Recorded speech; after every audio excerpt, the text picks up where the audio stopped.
J'appelle Evita. Attends, Evita, viens voir. Evita. Evita. Viens aussi. Bon. Alors, bonjour Maître Nirelep. Bonjour. Donc, nous pensions assister effectivement aujourd'hui au procès de l'affaire Hernandez, n'est-ce pas? Bonjour Madame Evita Chevry. Donc, on pensait assister à ce procès. Nouveau renvoi, pourquoi? Pour des raisons très simples, parce que le délai de mise à disposition du dossier pour les parties comme pour leur conseil était insuffisant.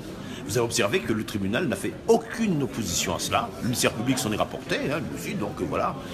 Très naturellement, on va accorder aux uns aux autres le temps nécessaire pour étudier ce dossier compliqué quand même.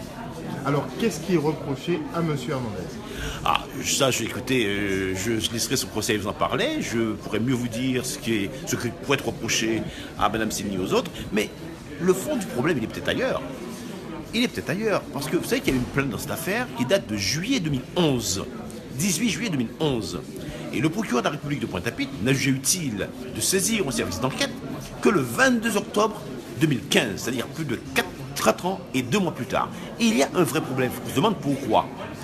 J'observe que à ce moment-là, le LKP s'était emparé du dossier et que peut-être que ça fait bouger les lignes. Alors, peut-être que c'est une tactique. On se dit, voilà, on va laisser les Guadeloupéens régler le problème entre eux. Dans l'intervalle, on n'a pas d'eau, on a des sargasses, on a le chlordécone, on n'a pas de CHU. Voilà, la situation telle qu'elle est. Et le rôle des élus alors dans cette affaire, concrètement? Ce sera peut-être l'occasion de faire la lumière, parce que il me semble que dans cette affaire, il y a des lampistes. Il y a des lampistes. Tout le monde sait ce qu'est le système politique local. Tout le monde parle de corruption, etc. Quand voulez-vous que la corruption, elle soit localisée strictement à cet endroit-là et circonscrite à quelques personnes? Ce n'est pas mon avis. Il faut aller au bout des choses et je crains que ce procès ne soit pas l'occasion d'aller au bout des choses. On constate qu'ils étaient partis sur une grosse affaire de corruption. Finalement, le parquet a dû se satisfaire de violations de dispositions du Code des marchés publics. Ça ne fait pas beaucoup quand même. Ça me paraît assez mesquin.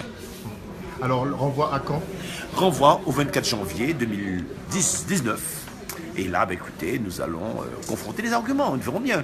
Mais à mon avis, le ministère public est un peu à la rue quand même. Il n'a pas beaucoup de ressources dans ce dossier. Merci beaucoup, Maître Nirelep. Je vous en prie.